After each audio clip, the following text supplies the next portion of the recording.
All right, guys, how's it going out there? Rooster in 10, roostercb.com. We've got a unboxing video here. What's in the box? This is going to be a single item video because it's a pretty cool item. Pretty excited to get it opened up here. A little bit anxious, I guess you'd say. A little bit nervous because when you buy stuff off of eBay, you never know. So I'm hoping that this item did not get damaged in shipping. They did use a nice quality box here. Looks like it's probably going to have plenty of padding in it, just judging by the size of the box. And my only concern is it's a tube type amplifier, and I'm concerned that they left the tube in the amp. So we'll see. I don't know if they had room to bubble wrap, pack the amp, and then take the tube out and still fit it in one box. So we'll see how that goes. I may do a second part to this video or combine it with the first part of the video and power the thing up. But that's all I'm going to say about it. I'll let you guys see the amp as we unpack it here. And very interesting because I had never seen one of these before. And the pictures of it were pretty good. So I obviously want to jump out and get a look at it. Or jump out and grab it and take a look at it and see what it was all about. So let's open this guy up. I already got the sides cut on the box. And I always like to kind of show you guys as we unpack so you guys can see the packing job that people do or the lack thereof sometimes, because some people either don't care or don't know what the heck they're doing when it comes to packing. He did double box it, and there you go. So props to him. I don't ship amps like this, but if I was going to, I would definitely recommend double boxing. And he's got some styrofoam that wedge the box in. So that's one mistake some people make when they're packing. They'll double box it, but then the box is just in here kind of flopping around. You want to make sure that you put some bubble wrap or something to take up the space in between the boxes, or otherwise it kind of defeats the purpose. Yeah, you double boxed it, but it was still, you know, flopping around in there. Let's see. And over here. Alright. We may end up having to pause the video because it's definitely going to take two hands for me to get this out. Okay, so far so good. Kind of a pointless, you know, I'm not really crazy about how they did this. That's not bad, using this stuff to pad it. But they've only got like a single layer of bubble wrap in here. But now what he did do is, you guys can't see it, but down on the sides there's a piece of styrofoam, and on the front there's a piece of styrofoam kind of wedging it in here. Now, personally, I probably would have used some large bubble wrap and tried to make at least 2 wraps around it.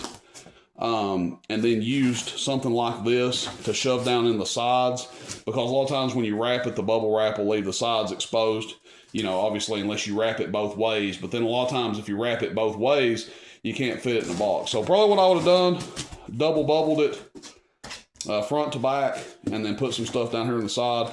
But not too bad. Okay, could have done a lot worse.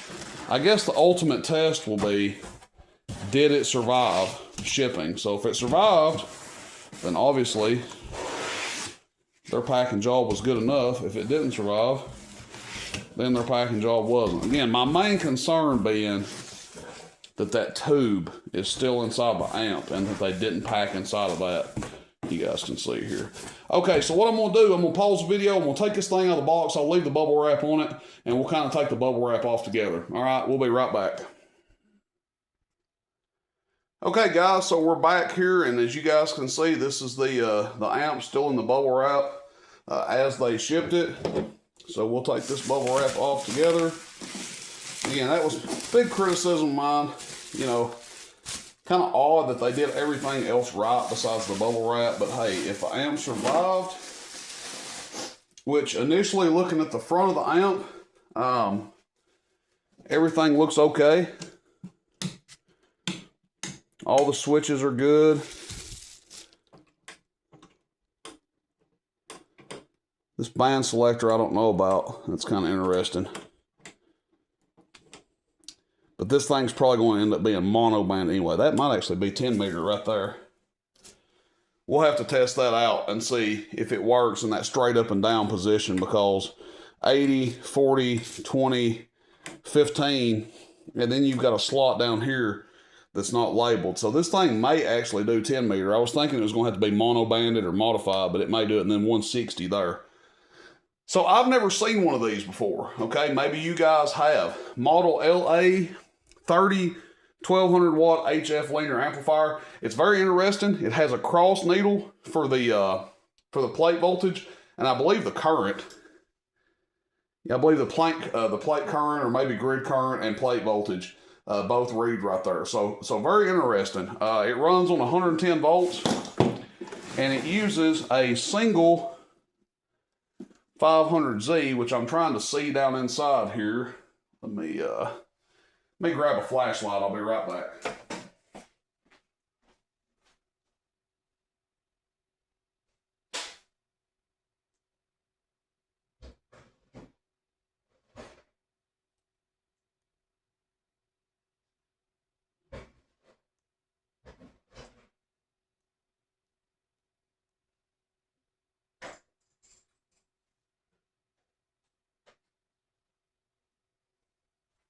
All right, we got us a lot here, so let's see if we can look down in here and see anything. I think the tube is actually on this side, so it's kind of hard to see.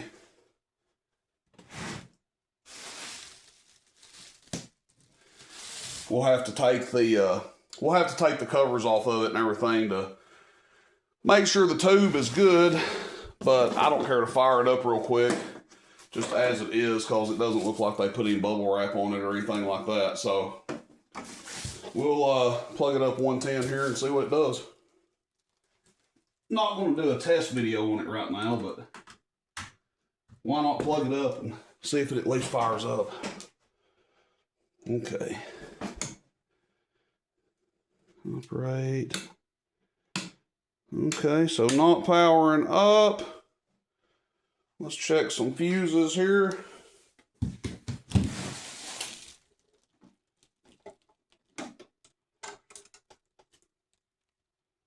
That fuse is good.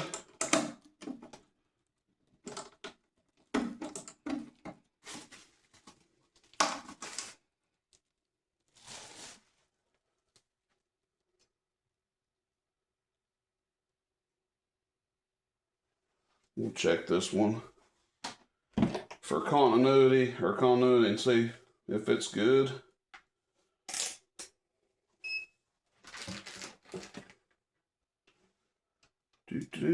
Was not planning on doing this. I kind of expected this thing to fire right up, but you never know.